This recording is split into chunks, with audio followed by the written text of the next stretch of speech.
Manuel Noriega est un personnage haut en couleur. Estaremos sentados en la ribera del canal a ver el cadáver de nuestro enemigo pasar. Dictateur, agent double et trafiquant de drogue, cette semaine dans la grande histoire, je vous raconte la capture du dirigeant panaméen Manuel Noriega. Manuel Noriega utilise ses liens à la fois avec les narcotrafiquants, à la fois avec la CIA pour accroître son propre pouvoir. In the intelligence business, you often have to deal with some rather unpleasant people. Victory over drugs is our cause, a just cause. And with your help, we are going to win.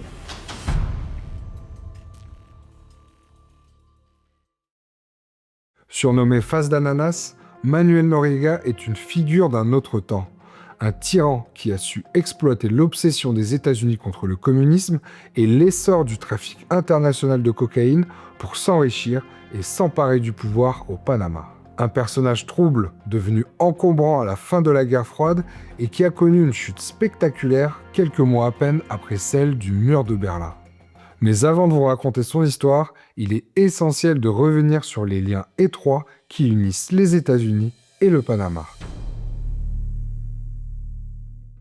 À première vue, rien ne laisse supposer l'obsession des États-Unis pour cette petite bande de terre de 75 000 km². Et pourtant, le Panama qui relie l'Amérique du Sud et l'Amérique du Nord est depuis plus d'un siècle un enjeu vital pour les États-Unis. Le Panama est un pays stratégique en Amérique latine. C'est un pays qui fait le lien entre le Pacifique et l'Atlantique. Et donc, de ce point de vue-là, c'est un pays qui suscite beaucoup de convoitises. Cela fait des siècles qu'on savait qu'il y avait ce passage stratégique entre deux océans. Pour passer de Los Angeles à New York par la voie maritime, le chemin le plus court passe par le canal de Panama.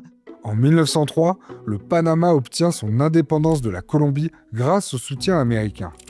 En échange, les États-Unis obtiennent les pleins pouvoirs sur la zone du canal de Panama qui sera inaugurée un an plus tard. Was the Panama Canal, the vital waterway link between two oceans. Ce moment de l'indépendance de Panama, c'est un moment clé de l'ingérence des États-Unis en Amérique latine. Le président Roosevelt, Theodore Roosevelt, dira « j'ai pris Panama », ce qui est assez révélateur de à quel point Panama est redevable des États-Unis. Pendant tout le XXe siècle, les États-Unis vont gérer cette zone stratégique pour le commerce international. Chaque année, plus de 14 000 navires transitent par ce canal, ce qui représente environ 6% du commerce mondial aujourd'hui. Les Panaméens ont bien essayé de récupérer le contrôle de leur canal. En 1968, Omar Torrijos arrive au pouvoir grâce à un coup d'État. Il réussit à négocier avec le président américain Jimmy Carter la rétrocession progressive du canal de Panama. Sauf que le successeur de Carter n'est pas vraiment de cet avis. We paid for it, we built it, and we intend to keep it. Lorsque Reagan accède à la Maison-Blanche au début de l'année 81, les relations entre Washington et Torrijos se rafraîchissent brusquement. Quelques mois plus tard, le dirigeant panaméen meurt dans un mystérieux accident d'avion. Son chef des renseignements militaires, Manuel Noriega, s'impose progressivement à la tête du Panama.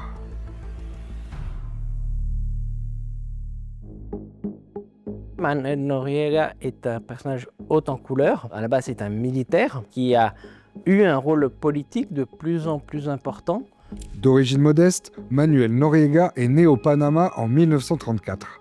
Il fait ses classes militaires au Pérou, dans une académie qui sert de vivier de recrutement pour la CIA, l'agence de renseignement américaine. Il complète ensuite sa formation aux États-Unis au sein de l'École militaire des Amériques. Durant la guerre froide, c'était là où les hauts gradés latino-américains se formaient, mais là où ils se rencontraient, ils nouaient des échanges, ils créaient des relations. Le but de cette école, créer des liens entre les officiers du continent. Les journalistes ont l'habitude de l'appeler l'école anti-guérilla. Durant la guerre froide, une bonne partie de l'Amérique latine a été gouvernée par des dictatures militaires. Pour les États-Unis, il était extrêmement important d'avoir accès à toutes ces figures de l'establishment militaire pour leur donner des éléments de doctrine et faire en sorte que la lutte contre le communisme soit au cœur des formations et des priorités. Au lendemain de la Seconde Guerre mondiale, deux grandes puissances émergent, les États-Unis et l'Union soviétique. L'Amérique latine devient alors une zone d'influence américaine, où les États-Unis mettent tout en œuvre pour contrer l'expansion communiste. Les États-Unis voulaient éviter à tout prix que l'Union soviétique soit présente en Amérique latine. Il y a une lutte impitoyable contre tout ce qui n'est pas subordonné aux États-Unis et ce qui va aboutir, dans les années 70, à l'instauration de dictatures de sécurité nationale qui vont être d'une brutalité extrême pour toutes les populations du cône sud latino-américain. C'est dans ce contexte de guerre froide que Noriega va réussir à s'imposer à la tête du Panama. En 1968, il participe au coup d'État qui met Torrijos au pouvoir et devient le chef du renseignement militaire. Un poste clé, d'autant plus quand on collabore avec la CIA. À partir de 1976, Noriega rencontre George Bush, fraîchement nommé à la tête de l'agence de renseignement américaine.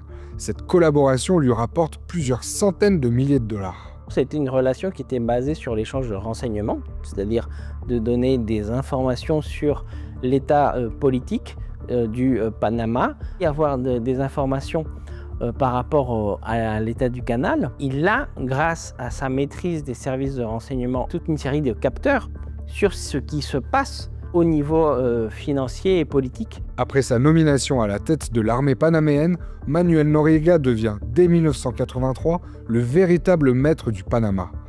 Derrière un président de façade, il détient les pleins pouvoirs dans une dictature militaire appuyée par les États-Unis, soucieux de freiner les mouvements révolutionnaires en Amérique centrale.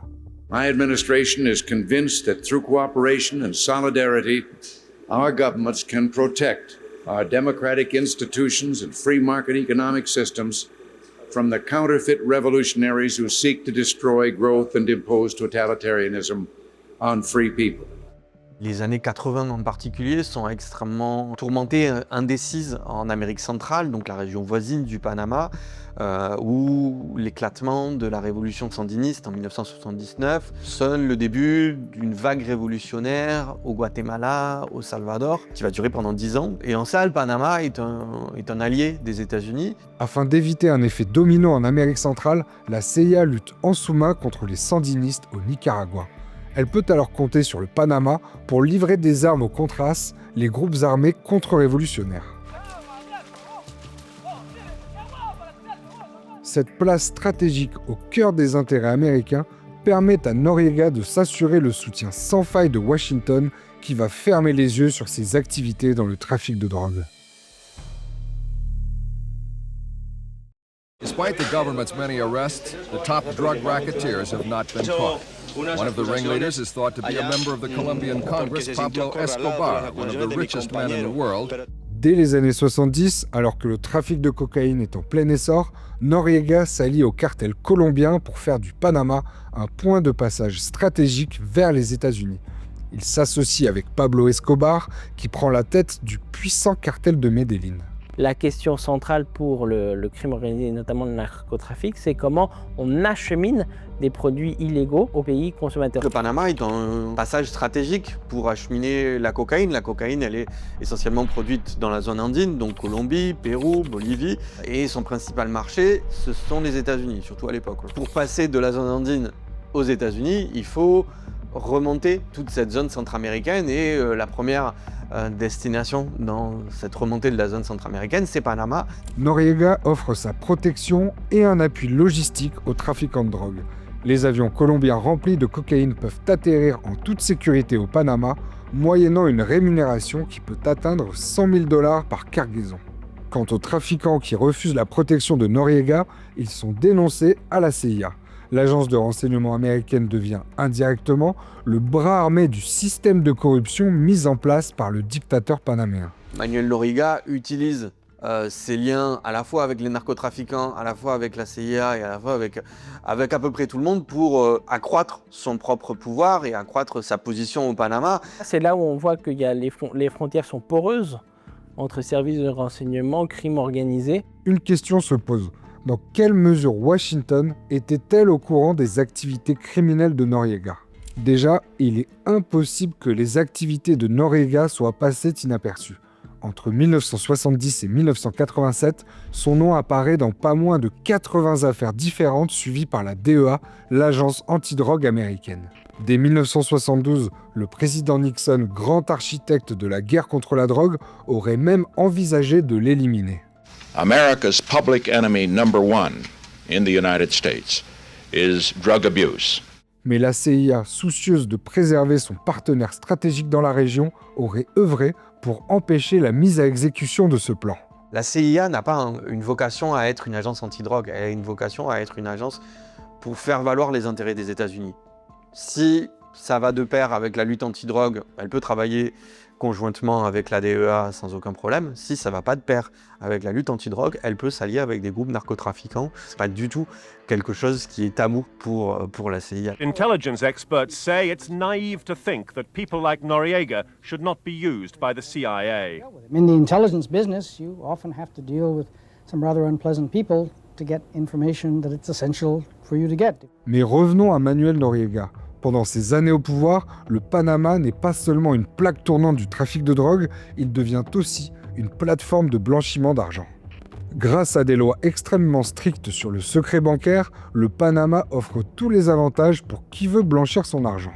Panama, dans le blanchiment d'argent, c'est un rôle majeur. Un certain nombre de personnes qui veulent soit échapper le fisc, soit ont des activités criminelles qu'ils ne peuvent pas déclarer aux impôts, passent par le Panama. Alors que des avions colombiens atterrissent chargés de cocaïne, d'autres arrivent en provenance de Miami, remplis d'argent sale. Manuel Noriega prend sa part et accumule une fortune qu'il blanchit en achetant de nombreuses propriétés, notamment en France, à Paris et à Marseille. À cette époque, le dictateur panaméen est accueilli de bonne grâce en France. Au début de l'année 1987, il est nommé commandeur de la Légion d'honneur par François Mitterrand. Tout semble réussir au dictateur panaméen, jusqu'à ce que les États-Unis commencent à le lâcher. Général Noriega, est-ce que vous contestez qu'il y a eu de graves violences dans votre pays au moment des élections, surtout contre les candidats de l'opposition ? Nous condamnons la violence de quelque côté qu'elle se produise. À la tête d'un régime militaire, Manuel Noriega contrôle la presse et réprime l'opposition politique. En 1985, l'opposant Hugo Spadafora accuse Noriega de collusion avec les cartels de drogue. Hugo Spadafora utilise l'accusation du narcotrafic, qui est une accusation infamante, qui met en danger Manuel Noriega aux États-Unis, dans le moment où les États-Unis sont en train de criminaliser le trafic de drogue. Spadafora est arrêté par l'armée. Le lendemain, son corps est retrouvé torturé et décapité. Alors que cet assassinat terrifie l'opinion, les relations entre Noriega et Washington commencent à se détériorer. D'autant plus que le dictateur panaméen joue sur plusieurs tableaux. Bien qu'il soit allié de la CIA, il est soupçonné d'entretenir des liens étroits avec Fidel Castro et de livrer des armes aux guérillas marxistes dans la région. Les services de renseignement américains se rendent aussi compte qu'il joue un double jeu, et donc de ce point de vue-là, il ne sert plus les intérêts de Washington. Noriega va vouloir goûter à tous les râteliers. Au fil du temps, il devient un agent double et un agent non fiable pour les États-Unis. Au milieu de l'année 87, soit quelques mois seulement après avoir reçu la Légion d'honneur en France, des manifestations contre la corruption éclatent au Panama. Noriega est lâché par les Américains. And General Noriega has earned a nickname among the crowd, the pineapple. It's said that his features resemble the fruit, but his opponents claim that unlike a pineapple, he's ugly on the inside as well as the outside. They accuse him of a truly extraordinary list of crimes. L'année suivante, il est inculpé devant un tribunal de Floride pour trafic de drogue. Quand on vous accuse d'être l'un des grands barons du trafic international de la drogue, pour vous, c'est encore de la désinformation ? C'est justement une méthode de jeter le discrédit, et c'est une méthode utilisée par l'impérialisme. Accuser les États-Unis d'impérialisme, c'est quelque chose qui résonne dans l'opinion publique latino-américaine, et aussi mal placé que soit Manuel Noriega pour formuler cette accusation, c'est tout l'ambiguïté et les contradictions du personnage de Manuel Noriega, capable d'utiliser l'impérialisme états-unien pour accéder au pouvoir et se maintenir au pouvoir, mais capable d'utiliser les arguments de la lutte anti-impérialiste pour lutter contre l'influence états-unienne. Et c'est un moment où, en plus, l'alliance CIA-Noriega est en train de se défaire, de fait. Le Panama s'enfonce dans une crise économique et politique. En 1989, Noriega annule les élections présidentielles, s'auto-désigne président et se déclare en état de guerre avec les États-Unis. Esperaremos sentados en la ribera del canal a ver el cadáver de nuestro enemigo pasar, pero nunca destruiremos el canal. Le tournant des années 90 marque la fin de la guerre froide et de l'ère Reagan. George Bush accède à la Maison-Blanche. Donc oui, c'est bien l'ancien chef de la CIA, donc l'ancien patron de Noriega, qui devient président des États-Unis. Et qu'est-ce qu'il décide de faire? De le capturer. Victory over drugs is our cause, a just cause. And with your help, we are going to win. Dans la campagne présidentielle de 1988, le candidat démocrate va reprocher à George Bush ses liens avec le baron de la drogue panaméen, ce qui devient une source d'embarras. D'autant que Bush, en arrivant à la Maison-Blanche, fait de la lutte contre la drogue une priorité. This is crack cocaine. It's as innocent looking as candy. But it's turning our cities into battle zones. And it's murdering our children. Devenu encombrant pour la CIA dans une guerre froide qui touche à sa fin, Noriega est une véritable épine dans le pied du président américain. Il y a la possibilité de faire une opération de communication sans grand coût et de réaffirmer la tutelle états-unienne dans la région à un moment historique où l'URSS n'est plus une menace pour les États-Unis. Le 20 décembre 1989, George Bush lance l'opération Just Cause. The goals of the United States have been to safeguard the lives of Americans, to defend democracy in Panama, to combat drug trafficking, and to protect the integrity of the Panama Canal Treaty. Lutter contre le narcotrafic, c'est une cause qui est populaire à l'intérieur des États-Unis. Si on peut faire ça tout en faisant converger les intérêts géopolitiques des États-Unis, c'est une bonne nouvelle. 27 000 soldats américains sont déployés au Panama dans le cadre d'une opération militaire contraire au droit international et lancée sans l'aval du Congrès américain. L'intervention militaire dure plusieurs semaines et fait des milliers de morts. 24 soldats américains et plusieurs milliers de soldats et civils côté panaméen. 300 miles from Panama City, the dense jungle on the border could hide an army and a fugitive general. Most organized resistance has been eliminated, but the operation is not over yet. General Noriega is in hiding. Le dictateur déchu s'est finalement retranché dans l'ambassade du Vatican qui refuse son extradition vers les États-Unis. L'armée américaine qui assiège l'ambassade tente alors une ruse pour faire sortir Noriega, diffuser du heavy metal à plein volume, de jour comme de nuit. Les Clash, Guns N' Roses et la chanson Panama de Van Halen que Noriega détestait. They were competing with Panamanian citizens, trying their own appeal to the former dictator near the Vatican Embassy.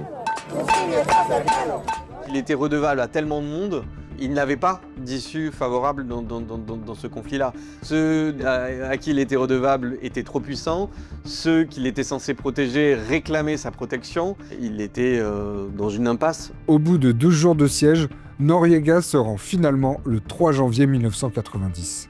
Il est immédiatement mis dans un avion militaire et extradé aux États-Unis.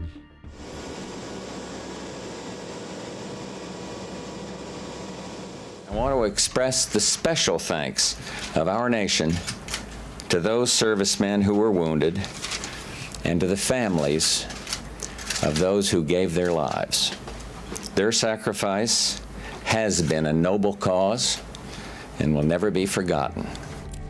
Noriega est condamné à 30 ans de prison. En 2010, il est extradé à Paris où la justice française l'a condamné par contumace à 10 ans de prison pour blanchiment d'argent provenant du trafic de drogue. Sa Légion d'honneur est annulée. L'ancien dictateur sera de nouveau extradé, au Panama cette fois, où il meurt en 2017 à l'âge de 83 ans. Voilà, j'espère que cette histoire vous a intéressé. Peut-être que certains d'entre vous auront reconnu un vieux personnage de Call of Duty.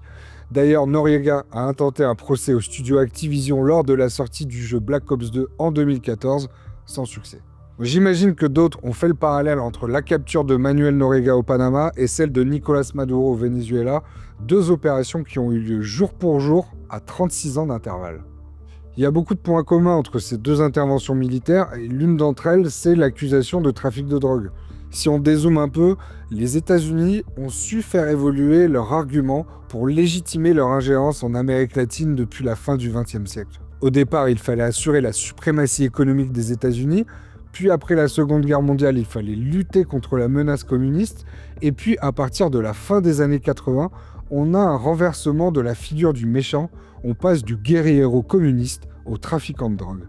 Et cette accusation de narcotrafic, elle est à géométrie variable encore aujourd'hui. Car un mois avant la capture de Nicolás Maduro, Donald Trump graciait l'ex-président du Honduras qui purgeait une peine de 45 ans de prison pour trafic de drogue.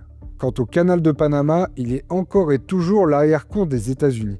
Quelques semaines après son arrivée à la Maison-Blanche, Donald Trump a tordu le bras aux autorités panaméennes pour récupérer un appel d'offres gagné par une entreprise hongkongaise pour le contrôle de 2 ports sur le canal. En agissant ainsi, le président américain renoue avec une tradition d'ingérence en Amérique centrale et aux Caraïbes. My administration will be reclaiming the Panama Canal, and we've already started doing it.